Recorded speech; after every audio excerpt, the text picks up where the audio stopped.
War II.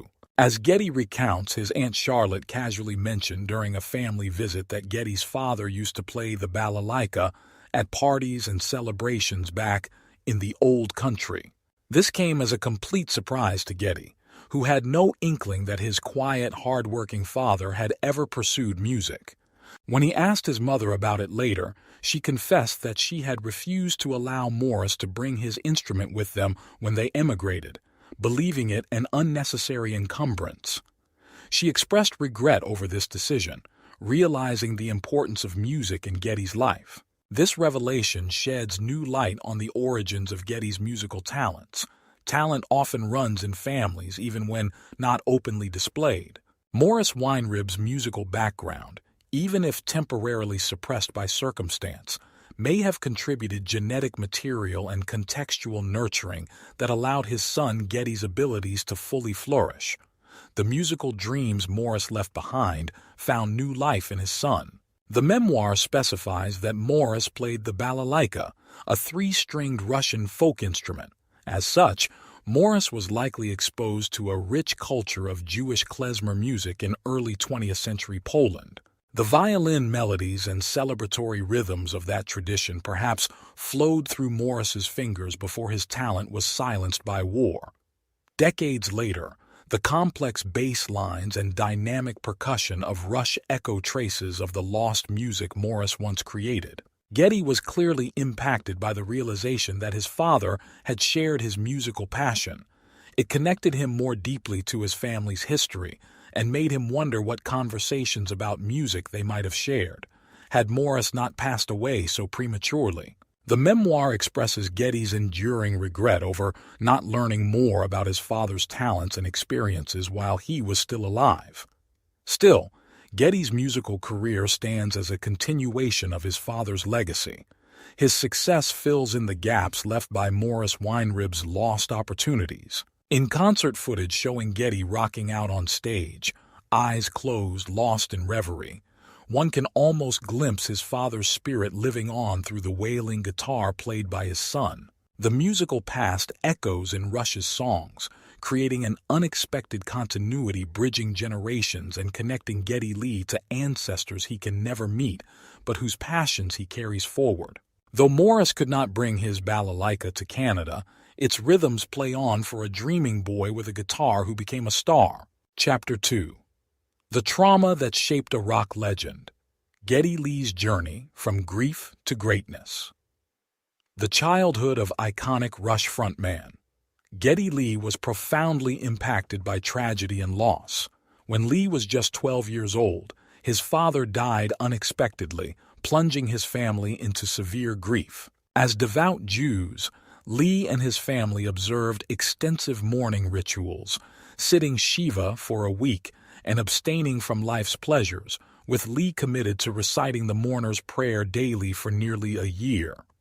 This traumatic loss changed Lee's life forever. His mother was devastated emotionally and had to take on running the household and family business alone. His sister lashed out in her anger over their father's death. And Lee himself, just entering adolescence, resented being saddled with adult responsibilities and the lack of empathy from extended relatives for his own grief. He recalls bitterly how one uncle berated him for killing his mother with his minor acts of rebellion like growing out his hair. The one bright spot was Max Gutman, a kind family friend and religious teacher who helped coach Lee through his bar mitzvah during this period of mourning. But overall, the experience left Lee deeply disillusioned with organized religion. The strict dogma and punitive environment of his Jewish schooling taught Lee that faith was more about control than spiritual fulfillment.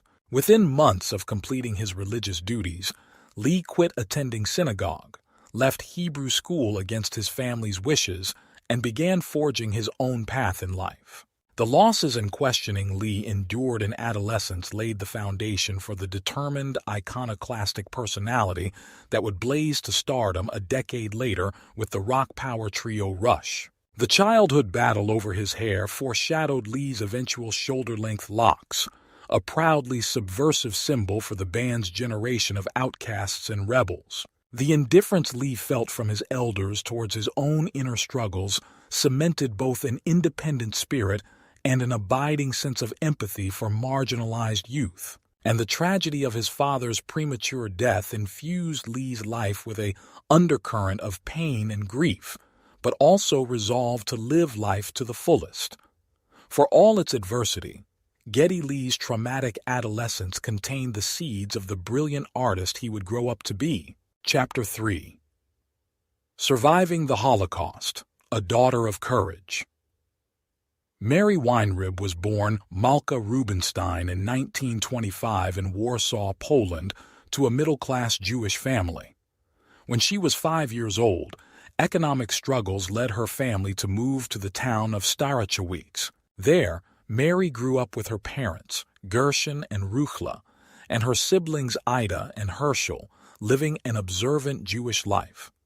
That life was shattered in 1939 when the Nazis invaded Poland and established ghettos, imprisoning the Jewish population under brutal conditions. In 1942, the Starachowicz ghetto was liquidated, and Mary's family was sent to nearby labor camps. There, they endured forced labor, starvation, disease, and the constant threat of death. Mary met a young man named Moish Weinrib, who she began a cautious romance with despite the horrific circumstances. In 1944, Mary, her family, and Moish were deported to Auschwitz-Birkenau.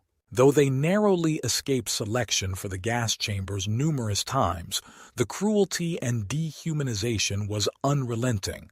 From Auschwitz, they were sent to the Bergen-Belsen camp in Germany, where conditions were even more inhumane. Miraculously, Mary, her mother Ruchla, and sister Ida survived typhus, starvation, and executions until Bergen-Belsen was liberated by the British 11th Armored Division in April 1945. After liberation, Mary was reunited with Moish at a displaced persons camp. They married at Bergen-Belsen in November 1946 and eventually emigrated to Canada to start a new life. Mary demonstrated remarkable resilience, overcoming traumatic experiences that might have broken anyone else. Like many survivors, she found the strength to have a family and live a full life while never forgetting what she endured. Though the darkness of the Holocaust could not be erased, Mary emerged from it into the light through her own determination, aided by the love and sacrifice of her mother. She stands as an example of the power of the human spirit to overcome even the greatest evil.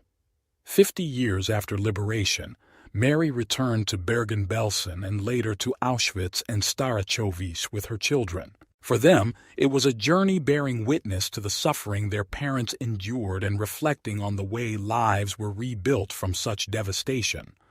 Ultimately, Mary's story is one of both darkness and light, of the resilience of love in even the bleakest circumstances. It serves as a timeless reminder of courage and hope prevailing against all odds.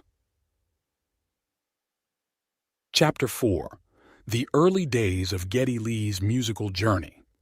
Long before he was the iconic bassist and vocalist for the legendary rock band Rush, Geddy Lee was just a young boy with a passion for music. Born Geddy Lee Weinrib in 1953, Geddy grew up in a Jewish family in Toronto. Tragedy struck early when he lost his father at age 12, leading him into a year of intense mourning and isolation according to Jewish custom, but music quickly became his refuge. By June 1966, just after turning 13, Geddy re-emerged into teenage life, desperately trying to catch up on the rock music he'd missed during that solemn year. He became obsessed with buying and listening to singles by the Yardbirds, Roy Orbison, the Beach Boys, and more. When his next-door neighbor sold an acoustic guitar, Geddy convinced his newly widowed mother to loan him the $35 to buy it. He soon taught himself to play the opening riffs of songs like "Oh, Pretty Woman." A bedroom band with neighborhood friends followed shortly after. But it was the electric bass that truly captured Geddy's attention. He recalls zeroing in on the melodic, funky bass lines on Motown records and songs by artists like Aretha Franklin. Hearing more aggressive players like Jack Bruce of Cream and Jefferson Airplane's Jack Casati opened his ears further to the possibilities of bass. He took over bass duties in his fledgling band and before long had caught bass fever himself. Geddy pestered his mother repeatedly for loans to buy instruments and equipment. His first electric bass was a $35 Japanese-made Kenora. After constant saving and nagging, his mother finally relented on financing a large $200 Trainer amp and speaker cabinet. Geddy remembers it glowing in his small bedroom, never wanting to turn off that heavenly new amp smell. He practiced obsessively, building skills and confidence. Around this time, in late 1968, a fateful call came from Geddy's school friend Alex Lifeson, asking him to fill in on bass for Lifeson's struggling band that evening.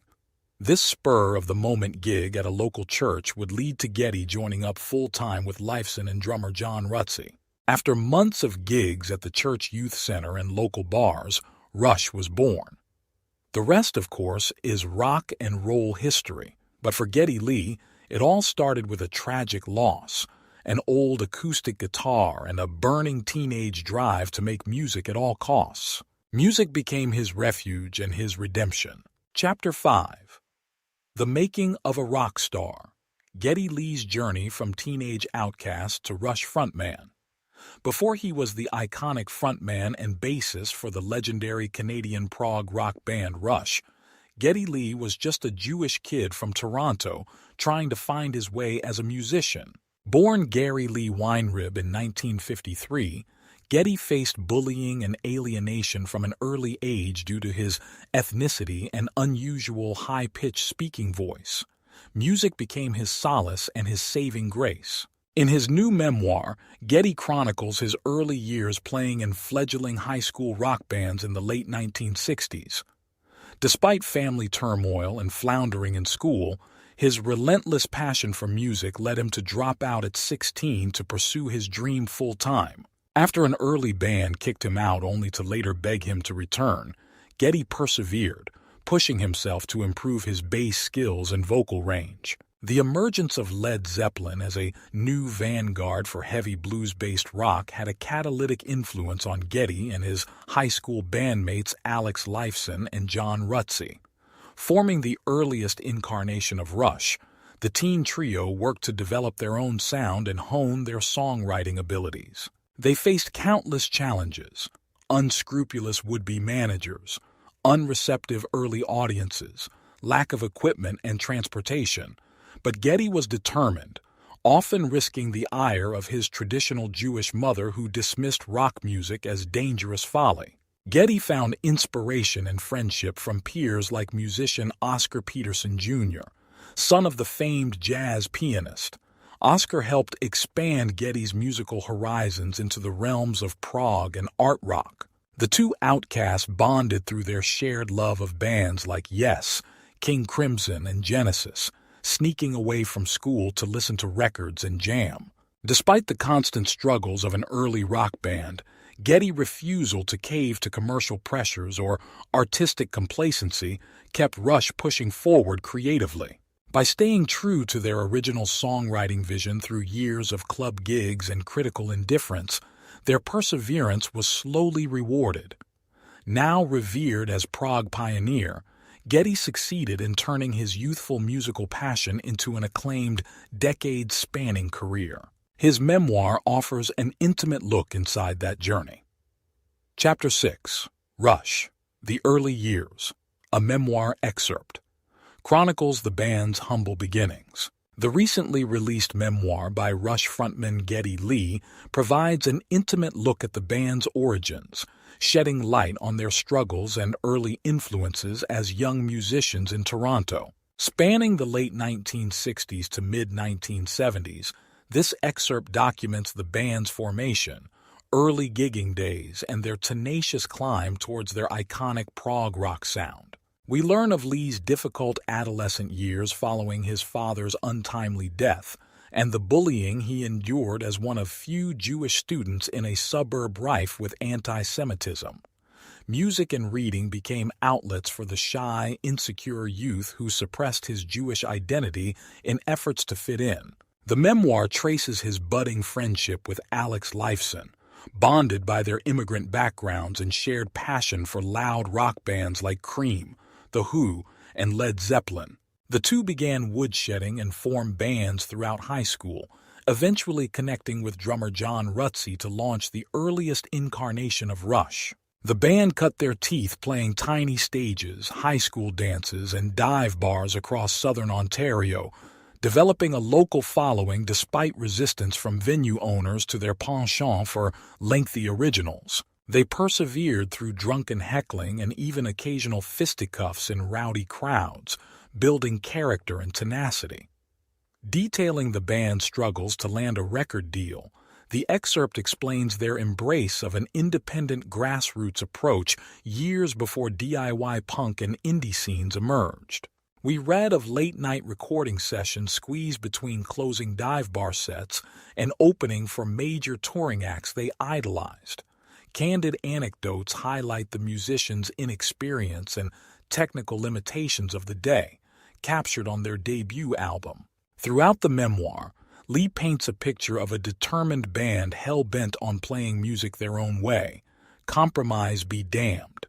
One senses their cocksure bravado is fueled as much by the arrogance of youth as an authentic love for their unusual brand of high-energy rock. Still, conflicts with health-stricken drummer Rutsey foreshadow his split from the band, making room for Neil Peart's eventual joining and setting the foundation for Rush's legendary status. Chapter 7.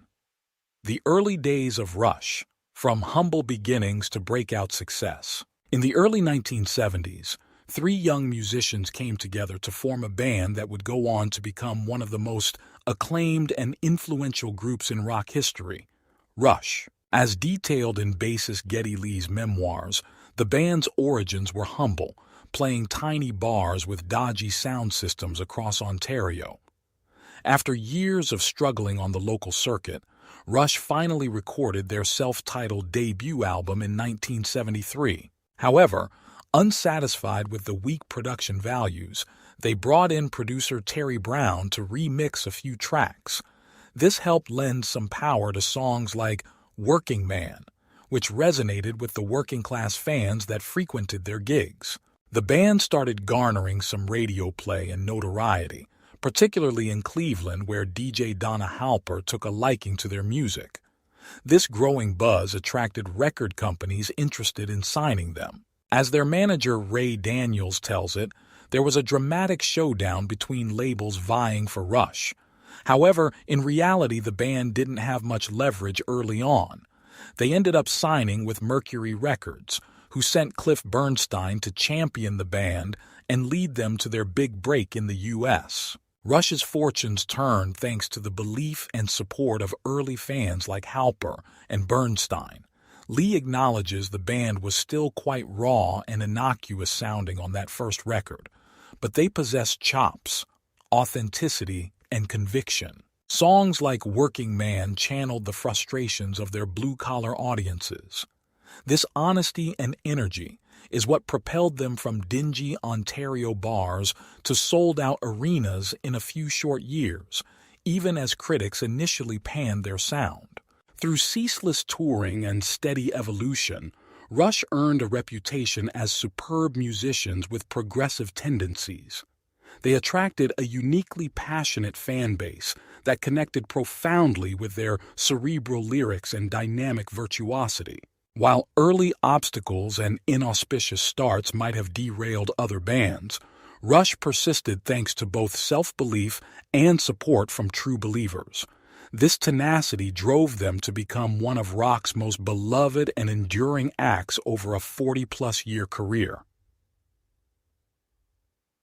Chapter 8. The Early Days of Rush, From Bar Band to Arena Rockers. In 1974, the Canadian rock trio Rush was on the verge of breaking through from regional bar band to international touring act. After the release of their debut album Rush on Moon Records that spring, The group was picking up steam on American radio thanks to supporter Donna Halper and the airplay on WMMS Cleveland. Things looked promising, but behind the scenes, tensions were building with drummer John Rutsey over musical differences. According to bassist vocalist Geddy Lee, Alex Lifeson and I were becoming more and more influenced by prog bands, while John was listening to simple, direct rock and roll. By summer, Rutsey and Rush decided to amicably part ways following a gig opening for Kiss. Rush now suddenly found themselves without a drummer, but also with a record deal from Mercury and a U.S. tour scheduled to support Uriah Heep. After a lightning-fast audition process, they brought aboard Neil Peart in late July. Only in his early 20s, Peart dove into intense rehearsals and, within weeks, was behind the kit for Rush's first big American show at the Pittsburgh Civic Arena in mid-August. It was pure magic, recalls Lee about hearing the arena roof open during Uriah Heep's set. What followed was a whirlwind couple months crisscrossing North America alongside the likes of Blue Oyster Cult, Kiss, and Rare Earth as Rush worked to win over unfamiliar crowds in their short opening slot. It was a trial by fire for the newly expanded power trio. Lee and Lifeson even recall having their set cut to just 2 songs in Pittsburgh during a return gig with Blue Oyster Cult. The long drives and dive motel stays started to wear thin financially and physically. According to Lee, the band survived on meager weekly stipends scraped together from earnings and label tour support. But quitting was not an option. Rush pushed ahead, haunted by the threat of their fledgling career stalling before it ever shifted into drive. Fortunately, Lee, Lifeson, and Peart emerged from 1974 closer than ever personally and musically. They entered 1975 emboldened by battle-tested confidence from their whirlwind year, as well as instincts that were telling them more complex, progressive compositions were the key to standing out in America's crowded rock landscape. Rush remained motivated to evolve and unwilling to play it safe. They had crossed the Rubicon into the big leagues and there would be no turning back. Greater success and fame lay around the corner in 1976, but Rush's exhilarating, explosive origin story was already being written. Chapter 9. The Evolution of Rush, From Bluesy Power Trio to Prog Rock Trailblazers. In 1974, the Canadian band Rush was just starting out, playing short opening sets on the road while trying to build an audience. As bassist and vocalist Geddy Lee recalls, it was exciting as hell to be on tour in that way, playing such short sets every night. Still, those early shows allowed Rush to develop their raw, blues-influenced sound and hone their musicianship. After signing with Mercury Records, Rush embarked on an intense touring schedule, playing over 100 shows in 1974 alone. While opening for major acts like Kiss, they learned about professionalism and spectacle from watching their headlining peers, and they used any rare opportunities for sound checks to finesse their tone in unfamiliar, acoustically challenging venues, a key skill for young bands trying to control their sound despite the triple barrage of onstage volume. As Rush's sets got longer and their fan base grew, their musical style also evolved.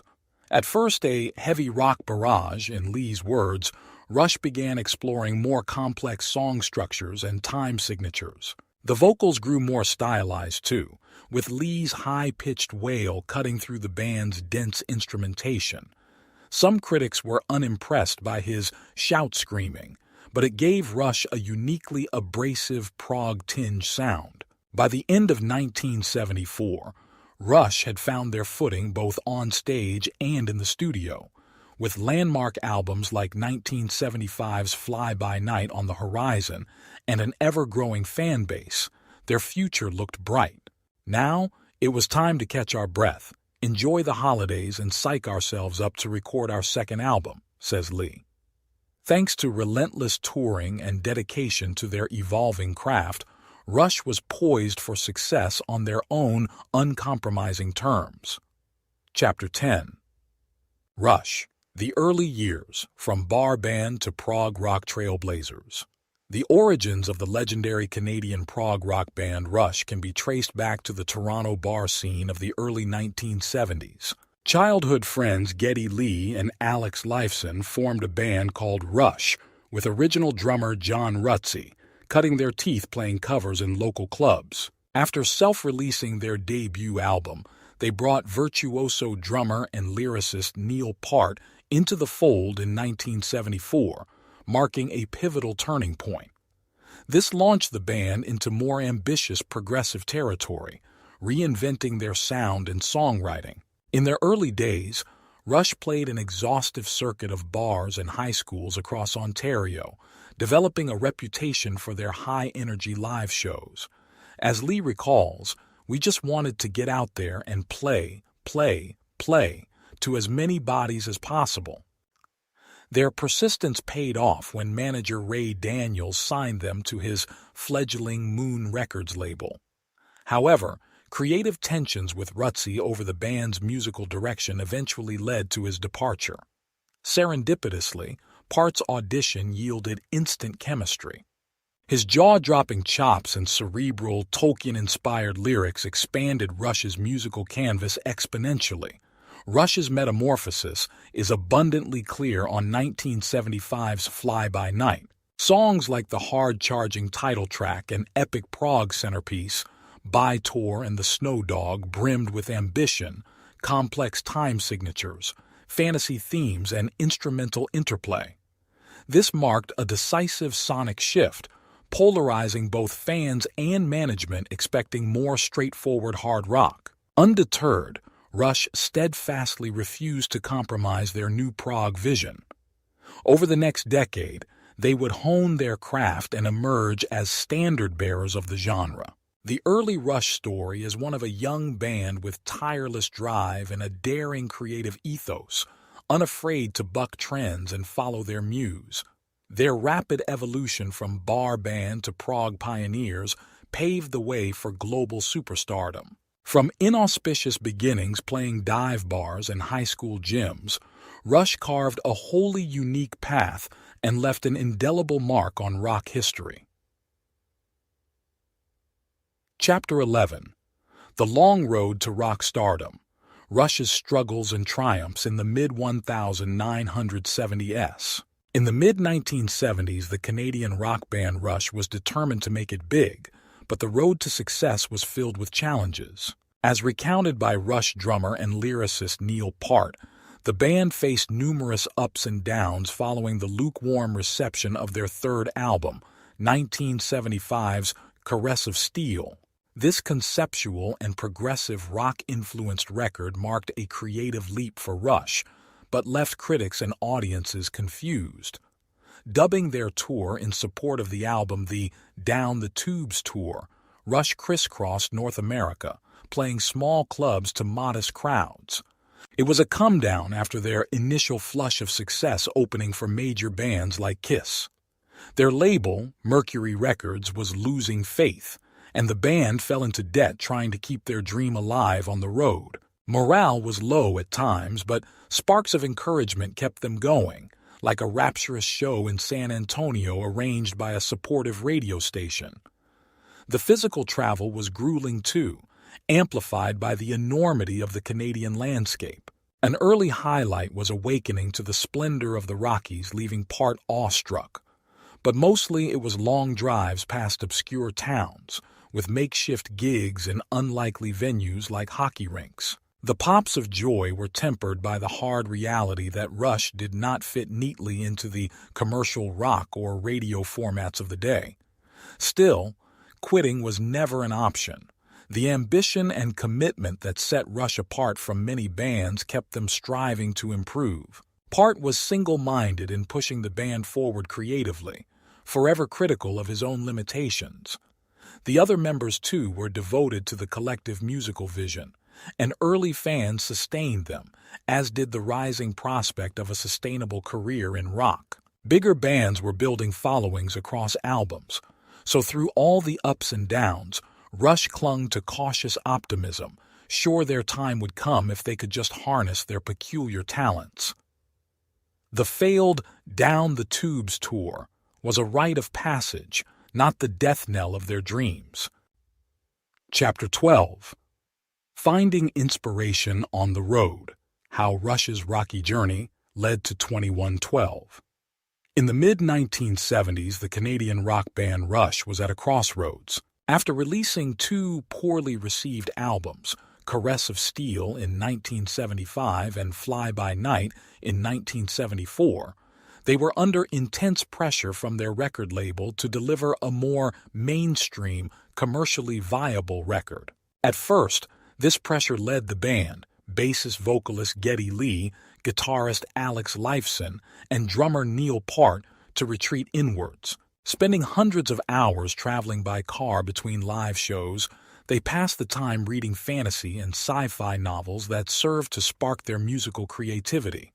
Works like Ayn Rand's dystopian novella, Anthem directly inspired the band's writing of 2112, their breakthrough 1976 concept album. Crafting 2112 felt like the band's last chance to make a statement about their musical identity. Recording in Toronto in the dead of winter, they worked efficiently and poured their frustrations over their label's demands into the defiant, complex textures of the album's epic title track. Though the 20-minute song suite initially seemed an unlikely radio hit, Lee notes that, with the word of mouth and the all-important radio request lines, plus the reaction we'd enjoy in concert, we felt we were really hitting a nerve. Still, upon completing the meticulously crafted album after 4 weeks of intense focus, the band was unsure of how it would be received. They previewed it for no one, wanting to preserve the purity of their vision. Indeed, when 2112 was unexpectedly well received, becoming Rush's first album to crack the U.S. Top 100, it came as a shock. In the process of defending their artistic ideals, the band learned the immense value of stubbornness and saying no in the face of external pressures. Moreover, they realized their music itself, not any gimmicky stage outfits or concepts, which Lee admits took them years to outgrow, defined their essence. 2112 and its unapologetic ambition became a cornerstone of the uniquely prog rock aesthetic Rush would build a 45-year career upon. Beyond shaping their sound, the long days on the road also impacted Rush in surprising ways. They engrossed themselves in films and literature, influences that subtly infused their lyricism. Lee specifically became enamored of classic cinema, amassing an extensive VHS collection and knowledge of directors from Wells to Kurosawa. Peart introduced thought exercises about artistic choice, and the camaraderie between bandmates grew through pranks and Monty Python quote-offs. Looking back, Rush's crisis moment with 2112 steeled their defiant attitude and curiosity that allowed their art and talents to flourish in later years. The frustrations of fighting to protect their vision of prog planted essential seeds for the storied career ahead. Chapter 13. From shtetl fare to farmhouse feasts, a rock star's culinary coming of age. As the son of Jewish immigrants raised on hearty Ashkenazi staples like cholent and gefilte fish, Geddy Lee experienced major culture shock when he first sat down to dinner at the farmhouse home of his future in-laws, the Youngs. Gone were the overcooked, schmaltz-laden dishes of his youth, replaced by precisely apportioned cuts of rare roast beef and tidy patties of mashed potatoes. Though initially hungry for more, Lee held his tongue and waited patiently to fill up elsewhere after the meal. This would not be the only culture clash between Lee and the reserved patriarch of the Young family, John. A childhood hearing impairment had left John with a speech impediment, making him a man of few words to begin with. His traditional white Christian values also led to a wariness of his daughter's long-haired Jewish rock star suitor that no amount of smiling charm from Lee could initially penetrate. Over time, John Young would thaw to his daughter's choice of husband, helped along by a realization that they shared a love of baseball. Still, The chasm between Lee's loud and lively Jewish family gatherings and the polite preciosity of the Young's Wasp table remained. Ultimately, the success of Geddy Lee's marriage to Nancy Young lies testament to the power of love to bridge divides, be they cultural, religious, or culinary in nature. As Lee's career took off in spectacular fashion in the late 1970s, so too did opportunities for excess. The non-stop grind of touring led to widespread recreational drug use amongst Lee and his bandmates, meant to provide energy and stimulation. At first, convinced it was harmless, Lee would come to realize the recklessness of their association with dangerous figures simply to obtain drugs. At one point, the discovery of a known dealer measuring out product to their crew aboard their tour bus triggered Lee's epiphany about the trap he'd wandered into. Other reckonings would follow, like the shameful night of taking advantage of a female fan solely to tap her coke supply. Ultimately, though, Lee would develop the wherewithal to just walk away from it all after a particularly dull coke party made the pointlessness of that scene obvious. As with other bad habits like smoking, Lee managed to leave them behind for good once he reconciled they were not part of the man he wanted to be. So while John Young eventually came around to accepting his rock star son-in-law, Geddy Lee too learned to expand his horizons. He remains happily married to Nancy today, and while roast beef and potatoes may never replace his love of boiled chicken feet, Lee embraced the differences between his old-world upbringing and Nancy's rural Canadian roots. Learning to see value in other perspectives, no matter how foreign they first appear, has perhaps been one of the most important lessons this voracious reader and lifelong student has incorporated along his epic journey to becoming one of the world's most unique rock stars. Chapter 14. Rush, The Making of Rock Legends. The year is 1977, and Canadian rock trio Rush is on the precipice of international stardom. As they tour the UK for the first time, they are both bemused and bolstered by the powerful influence of the British music press. Melody maker, NME, and sounds wield an authority unmatched across the Atlantic, capable of making or breaking bands. Rush begins to understand the tribal devotion of fringe music fans, staking claim to their cool discovery with passion. At only 24, lead singer and bassist Geddy Lee admits he has yet to fully grasp communicating with crowds from the stage. Veterans like Kiss and Golden Earring seem to rely on rehearsed shtick, while Lee aims for honest connection. His bandmates tease him to be more orgasmic with his interactions. Still, the UK fans impress Rush by listening intently, cheering specific musical passages rather than flashy lighting effects. Lee realizes they were focused on listening. Ha! How dare they just listen to the music?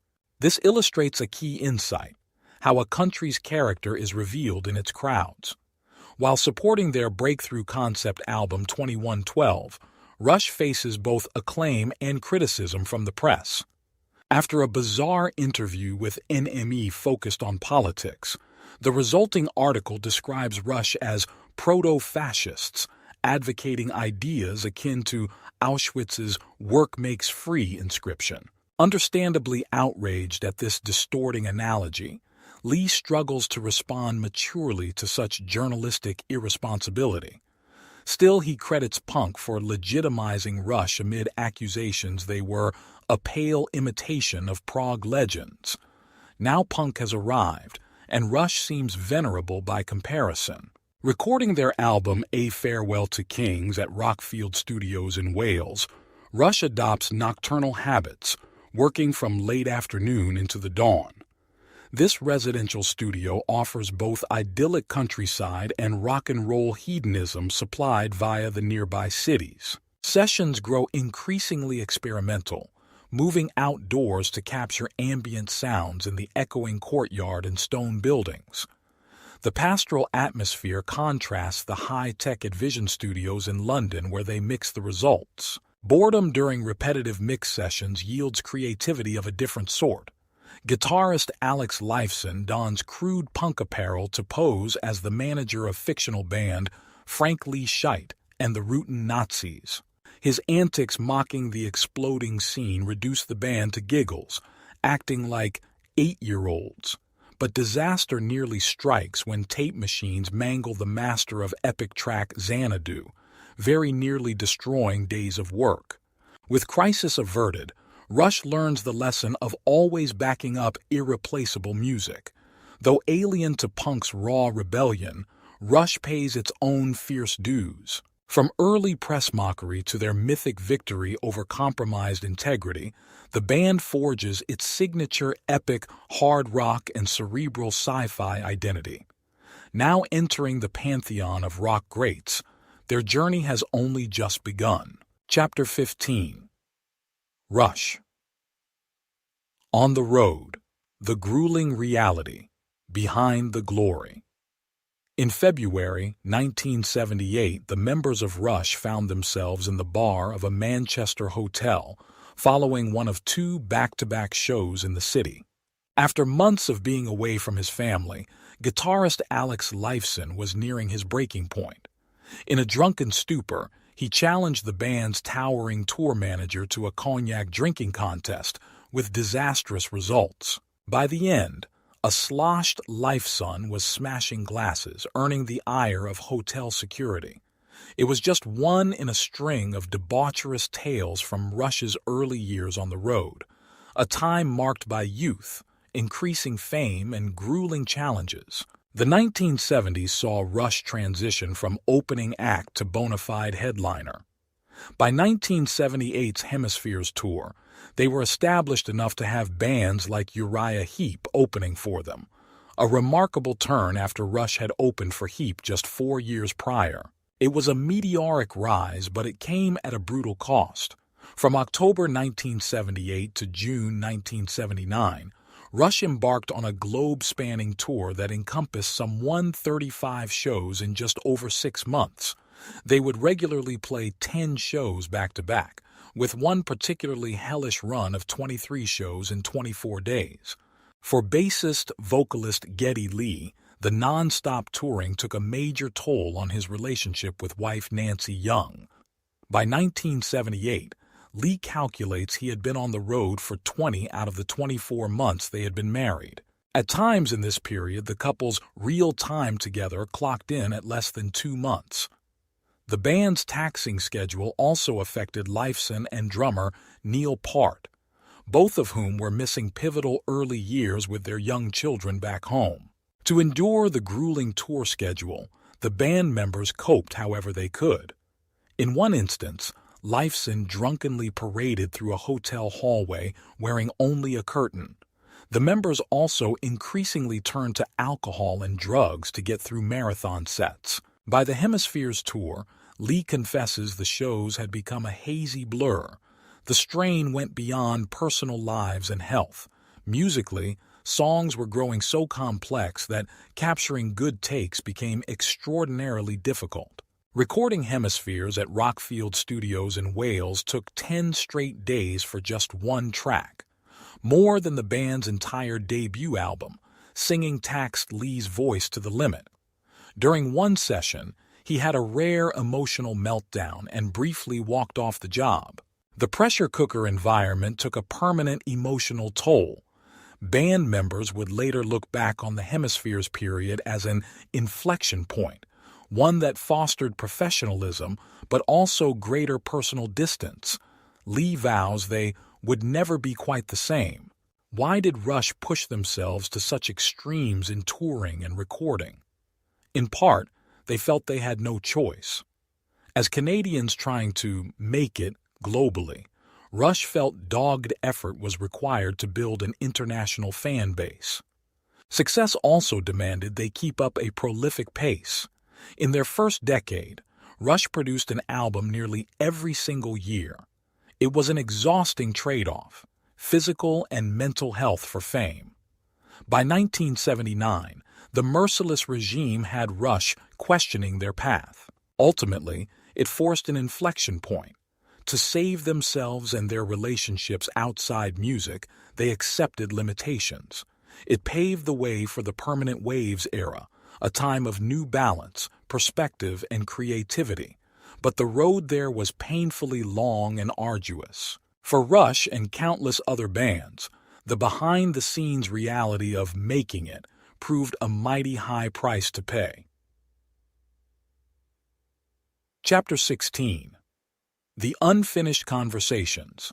The never-ending battle between rock musicians and their personal lives. In his recently published memoir, Rush bassist and singer Geddy Lee sheds light on a dilemma familiar to many musicians: the struggle to balance the demands of touring rock bands and record labels with the needs of their personal relationships and families. Lee shares openly about the guilt and difficult conversations faced when his commitments to Rush required leaving his wife Nancy to take on the brunt of caring for their new baby son Julian in 1980. Lee describes the concept of the band, an entity that seems to take on a life of its own and make unrelenting demands of musicians' time, becoming ubiquitous, inexorable, and constant. He explains how for many it becomes the easy excuse and justification to escape personal responsibilities, accepted by wives, children, and friends as collateral damage. The band and its schedule always takes precedence, and it is never the musician's fault. It is the band's. This glimpse behind the curtain reveals the messy, unresolved tensions of rock and roll family life, where the dream of global fame and fortune has real costs at home, shouldered disproportionately by spouses. Lee shares how even with the best intentions to help raise his new child, he immediately had to leave Nancy alone to rejoin Rush for writing and recording sessions. Realistically, despite becoming a father, his 17-year priority of dedication to the band couldn't change. For many partners like Nancy Young, resentment understandably builds from repeatedly having personal plans, needs, and happiness sacrificed for their husband's music career. Lee admits these conversations never reach resolution before the musician walks out the door. The life of a rock star seems glamorous, but for the wives and children it often means loneliness and disrupted lives waiting at home. Lee's revelations illustrate the unfinished business and emotional debris left from the never-ending battle so many musical families face between creative passion and personal responsibility. Chapter 17. Rush. The Tumultuous Journey to Moving Pictures. Canadian rock band Rush endured a tumultuous yet rewarding journey on the road to their 1981 smash album Moving Pictures. As detailed in bassist-vocalist Geddy Lee's memoir, the band faced numerous challenges during this era, both personally and professionally, while striving to break new creative ground. After achieving growing success with albums like Permanent Waves and Hemispheres, Rush was ready to record a live album when manager Cliff Bernstein persuaded them to return to the studio to capture their creative momentum. The band heeded his advice, booking time at Le Studio in Quebec. Despite clashing with producer Terry Brown, Rush churned out classics like Tom Sawyer, Red Barchetta, and YYZ, inspired by diverse literary and musical sources. The sessions were filled with struggles, especially regarding the iconic track Tom Sawyer. Lee hated his Rickenbacker tone on the song and only found the right sound by switching to a Fender jazz bass. Alex Lifeson also faced great difficulty nailing his solo in the tricky middle section. Engineer Paul Northfield saved the day by devising an unusual miking technique, allowing Lifeson's guitar to cut through. Other obstacles included the strain of marathon late-night volleyball games in freezing temperatures affecting their playing. Moving Pictures was released in early 1981 to huge success, but the stresses of fame were mounting. Rush's rabid fans caused disturbances outside Lee's Toronto home, even breaking in on one occasion, prompting a move to the countryside for increased privacy. This only widened the gulf between Geddy and his wife Nancy, as she was now isolated, left to raise their baby while her fashion design career stalled. Their relationship grew strained. Professionally, Rush was on a rocket ride, with an increasingly elaborate live show requiring a new streamlined keyboard rig for Lee. He continued expanding his instrumental arsenal, incorporating unusual sounds like sequencers, synths, and electronic percussion. This phase was not always popular with core fans, but Rush was fixated on avoiding stagnation. Tensions did build, however, between the keenly ambitious Lee and the resistant Lifeson. Meanwhile, friction increased between the band and producer Brown after years of smooth collaboration. The ride got wilder as Signals spawned hits like New World Man and Subdivisions. Exhausting tours, manic fans, and the pressures of fame put relationships in the crosshairs. For Rush, it was a period of boundless growth and success, shadowed by interpersonal strains. But their commitment to artistic evolution never wavered. Chapter 18. Rush seeks new direction, parts ways with longtime producer. After achieving mainstream success with 1981's Moving Pictures, Canadian rock band Rush embarked on a journey of musical evolution with their next album, Signals. While the synth-heavy Signals was well received, the band felt they needed a change in direction and a fresh perspective in the studio. As Geddy Lee explains, despite their deep appreciation for longtime producer Terry Brown, Rush concluded after making Signals that the direction of the band hung in the balance. Though they loved working with Brown, they wanted to challenge themselves and learn new techniques from someone with a different background.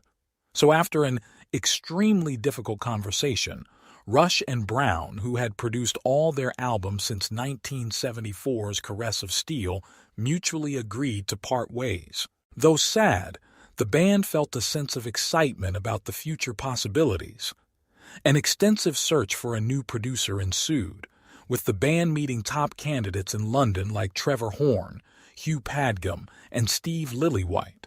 Initially, they settled on Lillywhite, known for his acclaimed work with bands like U2 and XTC.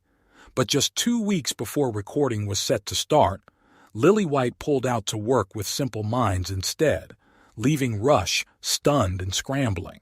Eventually, they hired Peter Henderson, an established English engineer and producer with an impressive resume.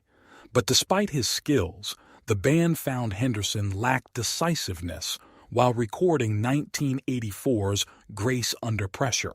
The sessions were filled with endless takes and minute mix variations that wore on Rush, who were used to more straightforward direction from Brown. The grueling sessions took a toll personally on Lee as well. Preoccupied with producer drama, he failed to support his wife Nancy as she was opening a new salon business, driving an irreparable wedge in their relationship.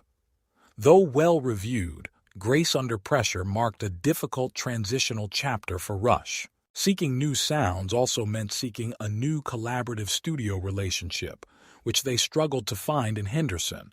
But the challenges of reinventing themselves ultimately led to artistic rebirth. Chapter 19. The Evolution of Rush, Technology, Touring, and Personal Growth. Canadian prog rock titans Rush have navigated an extraordinary musical and personal journey over their decades-long career. From their hard-rocking early days as a power trio to their ever more elaborate sonic explorations, integrating the latest music technology, they have continually pushed their own boundaries. As revealed in bassist-vocalist Geddy Lee's memoir, this musical growth was paralleled by significant personal evolutions and challenges. The increasing complexity of Rush's music required intensive focus in the studio, while lengthy tours placed strain on home lives and relationships. Lee candidly shares this inside perspective: technological innovations. As Rush incorporated more keyboards and electronics into their arrangements, starting in the early 80s, they developed live performance systems of dizzying sophistication. With the help of tech experts, Lee configured an elaborate setup of sequenced samples, sound effects, and duplicate backup drives, essentially memorizing a different virtual instrument layout for every song. He likens this high-wire act to being a human neural net or musical cyborg. While this technology allowed Rush to recreate their dense studio productions on stage, it also left them vulnerable when things malfunctioned. Lee recalls moments of onstage panic when a keyboard sequence lagged or the system crashed entirely right before a show. But the band persevered in their tech arms race, viewing such risks as necessary to pursue their vision, the price of touring. With Rush often spending 9-10 months per year on the road, Lee is candid about the toll this took on his home life. As his wife Nancy pursued her own fashion design career, the two drifted into largely separate lives, the infrequent moments together growing increasingly strained. Lee immersed himself in songwriting and touring, using the band schedule as an excuse to avoid difficult conversations. After seeking counseling, the couple refreshed their view of each other and rebuilt intimacy, with Lee making more effort to participate in Nancy's working world. But the relentless touring schedule continued to require sacrifice. Lee sees this as an occupational hazard as personal relationships fundamentally change when one partner lives much of the year embedded in the alternate reality of rock stardom. Growth and perspective. As Rush marched onward with recording projects and tours spanning the globe, their outlook also matured. Lee pinpoints an experience after a show in Germany where he snubbed some enthusiastic Italian fans as a personal turning point. Catching his ungracious behavior in the rearview mirror prompted sober self-reflection, and he pledged to handle such interactions with more empathy and patience going forward. Lee also pays warm tribute to the band's longtime photographer and filmmaker, Andrew McNaughton, whose openness about his sexuality helped educate the sheltered rocker. Their deep conversations about art, music, and photography showed Lee how genuine friendship can develop out of a fan encounter. Even rock stars have much to learn. For over 40 years, Rush have built an esteemed body of work, never resting on past achievements. But as Geddy Lee's recollections make clear, the band's drive to scale creative heights carried costs as well as rewards. Their ambition and resilience as artists went hand in hand with challenging choices and unavoidable growing pains as human beings. For devoted Rush fans, Lee provides rare backstage access to the real lives behind the virtuosic music. Chapter 20. Rush. The Trials and Rewards of Life on the Road. For the members of the iconic rock band, Rush, Geddy Lee, Alex Lifeson, and Neil Peart, life on the road brought rich rewards but also profound challenges over their 40-plus-year career. As revealed in Lee's memoir, touring required a grueling commitment to their art and fans, taking a toll both physically and emotionally. At the peak of their popularity, Rush's live shows had become massive productions. Their stage setup required 10 tractor trailers to transport, and a crew of over 100 to set up and operate, including riggers, sound technicians, lighting designers, video engineers, carpenters, stagehands, and more.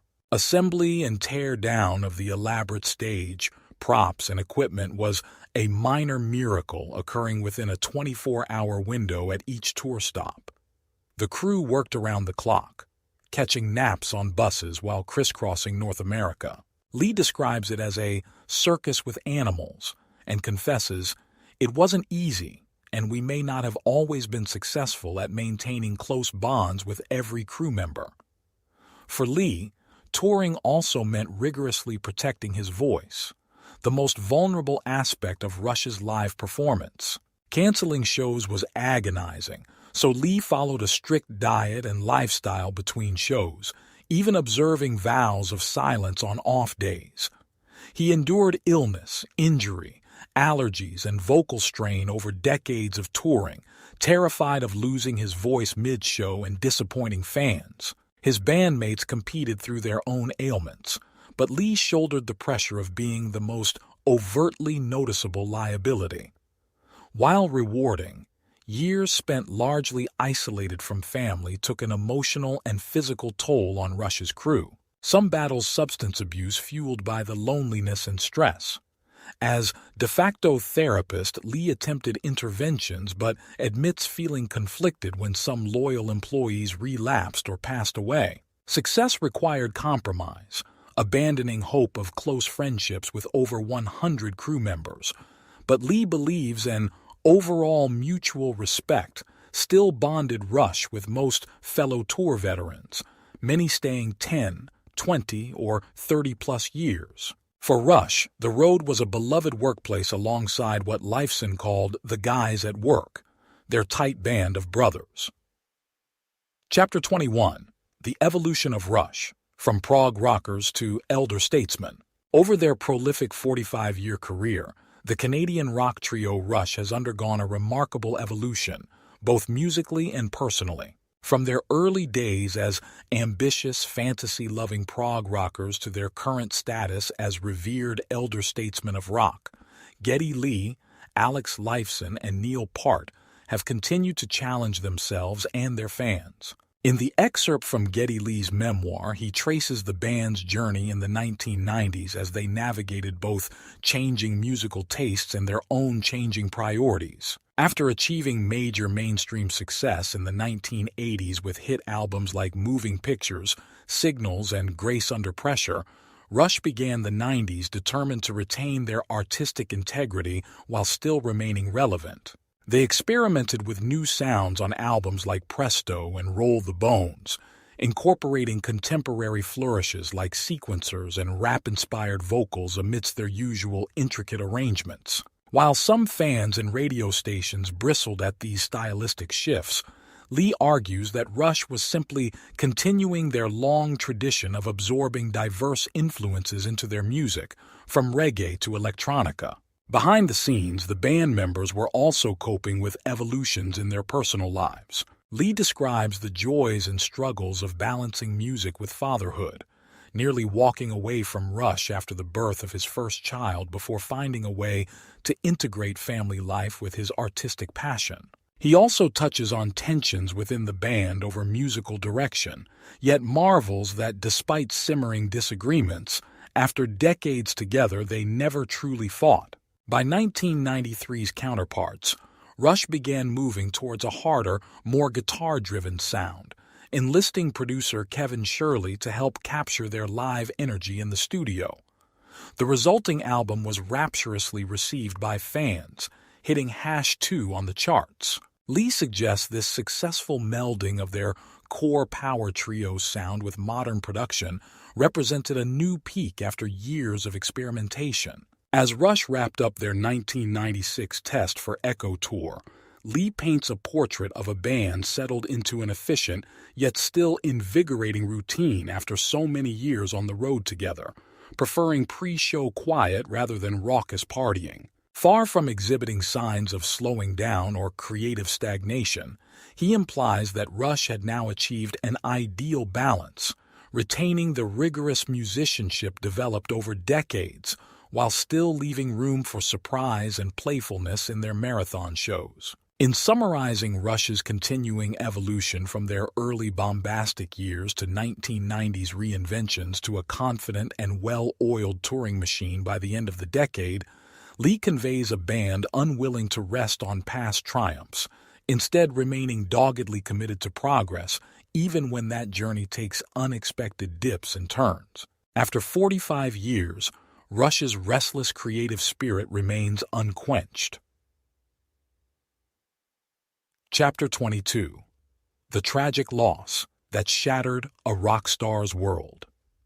In the summer of 1997, Rush drummer and lyricist Neil Peart looked to be living an idyllic life. After concluding a long tour with the iconic Canadian rock band, Peart retreated to his lakeside Quebec home for some rest and relaxation with his wife, Jacqueline, and 19-year-old daughter, Selena. By all accounts, it was a happy and peaceful time. On July 29th, Part sent his usual annual birthday letter to his Rush bandmate bassist Geddy Lee, updating him on his summer adventures and mentioning a book project titled Landscape with Drums.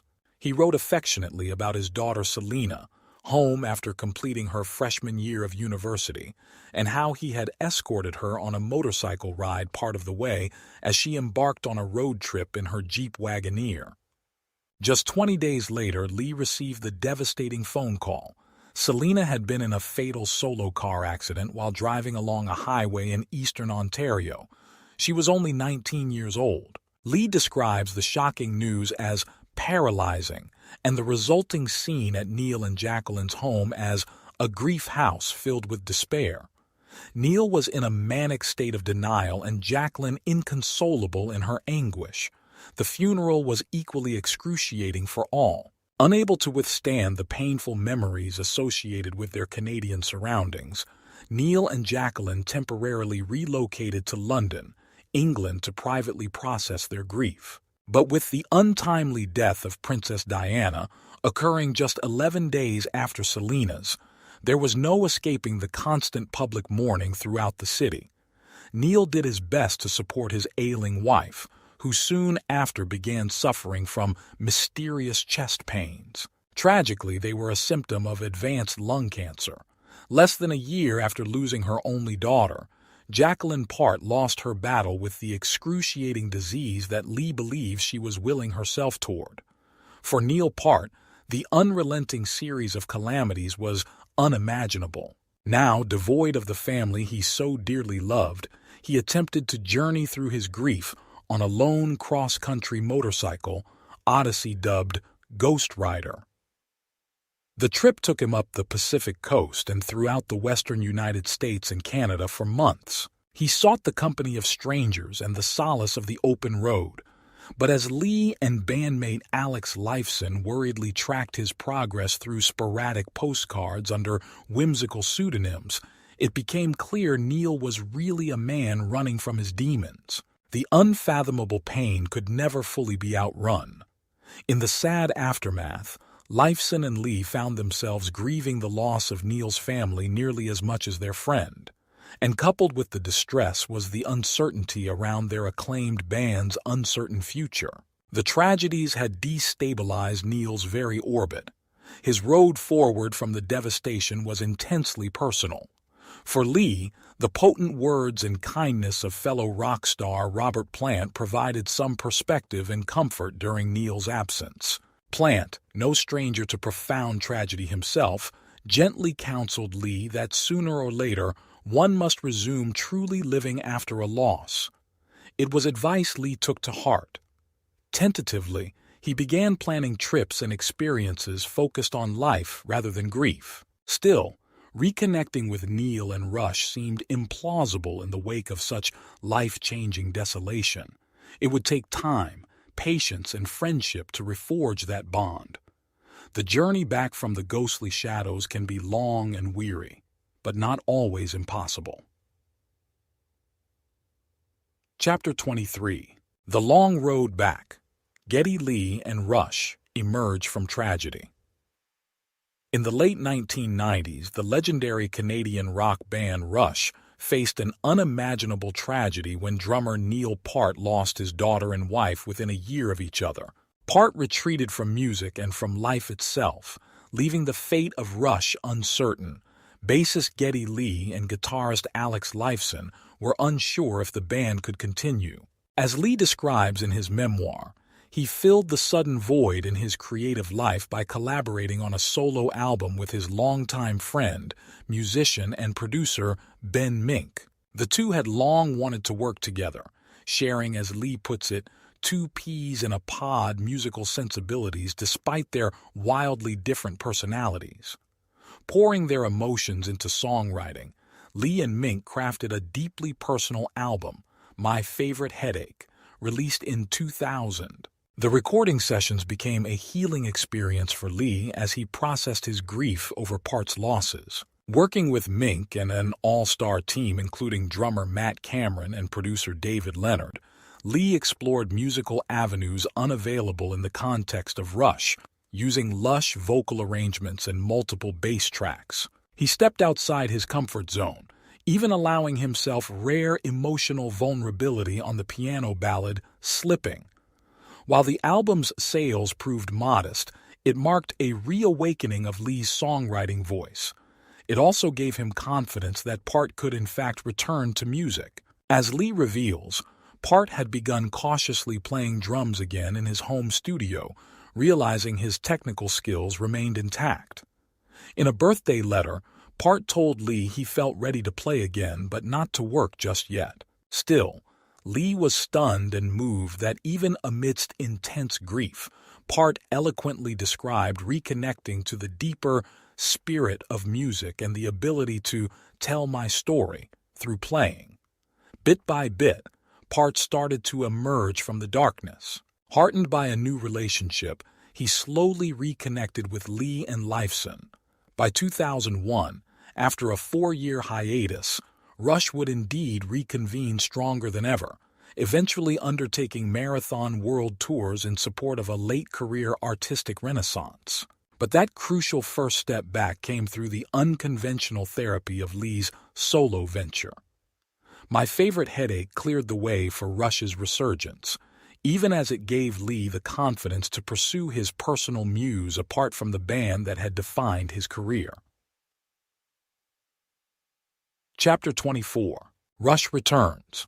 The miraculous rebirth and triumphant comeback of a legendary band. In early 1997, the unthinkable happened. Rush went on an indefinite hiatus after decades of relentless touring and recording. The devastating personal tragedy suffered by drummer Neil Peart left the band's future in serious doubt. Peart lost his only daughter in a car accident, followed mere months later by his wife succumbing to cancer. Understandably distraught, Peart informed his bandmates Alex Lifeson and Geddy Lee that he needed to step away. And so began several dark years for Peart and the band. Peart set off alone on a multi-year motorcycle odyssey across North America, grappling with overwhelming grief and pain. Back home, Lee and Lifeson tried to stay busy with solo projects but held out hope their bandmate would one day return. The odds seemed slim, but then in late 2001 a fax arrived that would change everything. Peart reached out to share the surprising news. He had fallen in love again while living in Santa Monica. Now married to a photographer named Carrie, his life had gone from a nightmare to a dream, Peart wrote. More shockingly, he wanted to meet and discuss reuniting Rush. Lee and Lifeson were overjoyed at their friend's changed outlook. A band meeting was quickly arranged in Toronto, but it was not just like old times. Still dealing with lingering pain and trauma, Peart made clear he did not want to return to Rush's relentless previous pace. Wanting to prioritize his new marriage, he sought a better balance of family time versus touring. Lee and Lifeson understood completely. Furthermore, Peart arrived full of new lyrics but anxious about writing from such a raw, emotional place. Lee provided gentle guidance about broadening the song's perspectives for wider resonance. After some awkward early days, jam sessions regained familiar magic.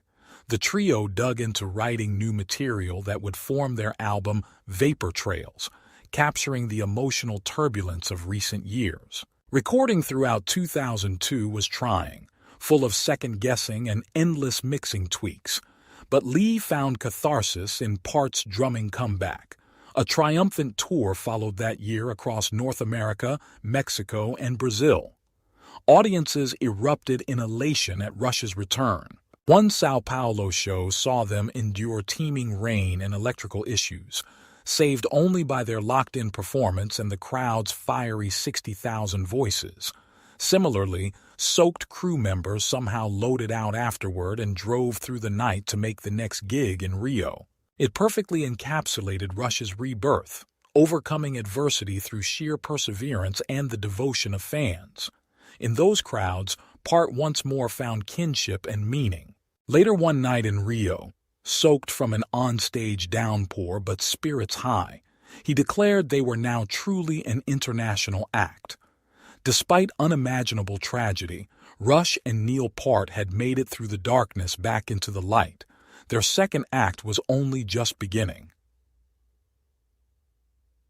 Chapter 25. Rush, a retrospective on the R30 tour and beyond. Canadian rock band Rush embarked on their R30 tour in 2004 to commemorate their 30th anniversary together. As bassist Geddy Lee recounts, the genesis of the tour came from guitarist Alex Lifeson, who pointed out the impending milestone. While a retrospective tour seemed fitting, the band was determined not to simply go through the motions. Alongside their longtime art director Hugh Syme, they conceived an idea to record an EP covering songs that inspired them in their early days, which would become the Feedback release. This marked a departure for Rush, paying tribute to their influences like Cream, The Who, and Buffalo Springfield by putting their own spin on those classic tunes. As Lee describes, it was meant to be a quick and joyful release that would enable them to celebrate the past while keeping their eyes forward. The EP took just over a month to record, a far cry from their painstaking sessions for 2002's Vapor Trails. Equipped with fresh material, the ambitious R30 production took shape. Rush drew inspiration from the theatricality of prog rock bands they admired in their youth like Genesis, Yes, and Pink Floyd. The show featured an overture threading together musical and visual elements from throughout their career. This high-concept approach also extended to short films starring the band themselves and other celebrity cameos. As Lee explains, we became looser, more celebratory, more like our real-life selves up there.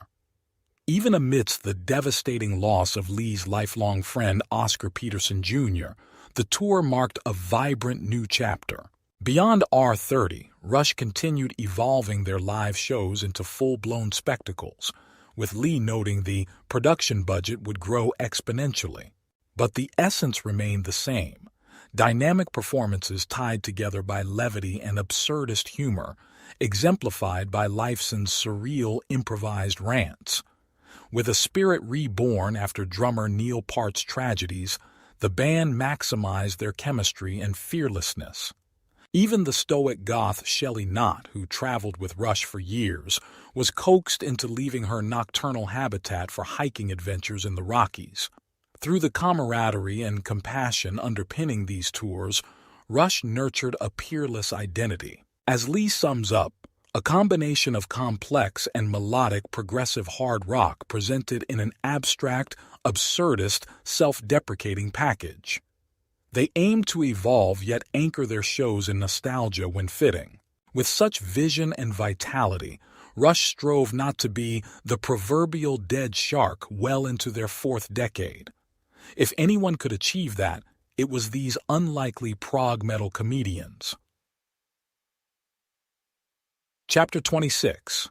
The Epic Journey of Rush, From Humble Beginnings to Rock Royalty. Few bands have endured or evolved over a career spanning nearly 5 decades like Canadian rock trio Rush. Formed in 1968 by high school friends Alex Lifeson, guitar, Geddy Lee, bass vocals, and original drummer John Rutsey, Rush began playing local bars and clubs in Toronto, developing a hard rock sound influenced by bands like Cream, Led Zeppelin, and The Who. After struggling to gain traction with their 1974 self-titled debut album, Rush hit their stride both sonically and commercially with 2112, their 1976 prog rock epic based around a 20-minute title suite. Powered by Neil Peart's virtuoso drumming, he replaced Rutsey in 1974.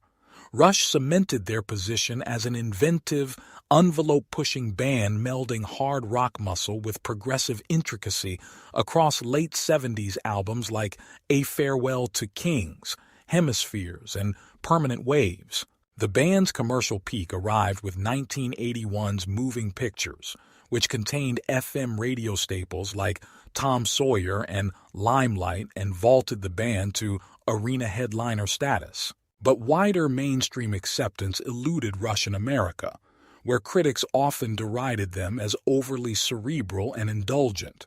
Undeterred, Rush soldiered on through the 80s and 90s, exploring synthesizers and shorter song forms, but always foregrounding exceptional musicianship and embracing new technologies in both the studio and their expansive live shows featuring elaborate lighting and films. Tragedy struck in 1997 when Part lost his daughter in a car accident, followed mere months later by his wife succumbing to cancer. Part embarked on a cathartic 55,000-mile motorcycle journey chronicled in his book Ghost Rider, while Lee and Lifeson wondered if Rush would continue. But after soul-searching reflection, Part surprised his bandmates by expressing his desire to reconvene. 2002's Vapor Trails marked Rush's return after a 6-year hiatus, kicking off an unexpected final chapter. Rather than rest on past triumphs, Rush embarked on a late-career renaissance, playing long tours to multi-generational audiences. On albums like 2007's Snakes and Arrows and 2012's concept album Clockwork Angels, Rush sounded reinvigorated. After 40-plus years together, Lifeson and Lee had matured into confident songwriting partners, while Part pushed himself physically to continue his marathon drum performances. Finally receiving their due, Rush were inducted into the Rock and Roll Hall of Fame in 2013. Though the band called it quits in 2018 after completing their R40 tour, their uncompromising catalog and evolution over decades of lineup and stylistic changes make them hugely influential standard-bearers of progressive rock. Rush's singular sound and work ethic established a template for artistic integrity, spanning genres from metal to alternative rock. Now revered as elder statesmen, Rush's densely rewarding songs reward devoted fandom. Chapter 27. Rush, the Final Chapter. Iconic Canadian rock band Rush ended their 40-plus-year career with a bittersweet and abbreviated farewell tour in 2015. As told by bassist and vocalist Geddy Lee in his new memoir, the R40 tour marked the likely end of one of rock music's most influential groups. While Rush continues to have an enormously dedicated fan base, the grind of touring and personal factors led drummer Neil Peart to decide that R40 would be his last. Guitarist Alex Lifeson had been struggling with health issues as well that made touring difficult. And so after just 35 shows exclusively in North America, Rush took their final bows as a trio in Los Angeles. Lee details the conflicting emotions surrounding that tour: pride in their accomplishments, sadness over it ending, and frustration that they couldn't take the show to more cities globally due to Part's firm decision. Part made it clear he needed to step back for his personal life and that this was probably his last tour ever. Lee clung to hope they could reconvene down the road, but ultimately accepted Part's choice. Of course, hopes for any kind of reunion were devastated in 2016 when the band revealed privately that Part was facing a brain cancer diagnosis. He battled the disease for over 3 years with treatments, the support of his family and closest friends, and visits from Lee and Lifeson before ultimately succumbing in early 2020. Lee writes poignantly of the moments he was able to still share laughs and talks with Part in those later years and feeling the bond of their lifelong friendship. He also shares the pain of watching his friend deteriorate, keeping the secret per Part's wishes, and not having any inspiration left to make new music without him. While the book makes clear that Rush as people knew it is no more, Lee holds out that the future could still hold opportunities for him and Lifeson to play together. For now, he continues creating, dedicating himself recently to a book, The Big Beautiful Book of Bass. Bittersweet though it may be, Geddy Lee seems ready to embrace what comes next for him after Rush, carrying both the weight of sadness and joy for what had been. Chapter 28. The End of an Era. Geddy Lee reflects on Rush's legacy and looks ahead. When legendary Canadian rock band Rush played their final show at the Forum in Los Angeles in August 2015, few realized it would truly be the end of one of music's most iconic groups. Yet just over a year later, drummer and lyricist Neil Peart would be gone, succumbing to brain cancer at age 67. For bassist-vocalist Geddy Lee, Peart's passing marked the end of both a storied career and a decades-long friendship. In a recently published memoir, Lee opens up for the first time about Peart's illness, the band's dissolution, and the profound impact of losing his longtime friend and creative partner. He describes the solemn gatherings of family and friends in the aftermath of Peart's death, during which Lee and guitarist Alex Lifeson struggled to process their grief. It was eerie to be in the house for the first time without him. I kept expecting him to come lumbering down the stairs, Lee writes. The pandemic only intensified the feelings of loss and limbo for Lee and Lifeson. Unable to properly memorialize Peart with fellow Rush members and fans, Lee immersed himself in writing his memoir as a way of reflecting on the band's legacy. He poignantly recounts showing his grandson the monument at a Toronto cemetery listing victims of the Nazi liquidation of the Polish town where his mother was born. Among the names is Lee's own birth name, Geddy Lee, changed later to Geddy. He saw straight through all my alter egos, alternate names and nicknames, right to my essence. Can't fool him, Lee remarks. While Lee insists he won't use the R word, after nearly 50 years with Rush, he seems ready for new creative challenges. He speaks enthusiastically about photography and writing, relishing the solitude and self-contained process compared to the art-by-committee approach of band collaboration. Yet Lee can't resist musing about making music again, perhaps with Lifeson or even solo. Ultimately, he concludes that completely abandoning performance would feel incorrect given his lifelong passion. Now, nearing 70, Lee feels he better understands Neil Peart's reasons for cleanly breaking from music in his final years.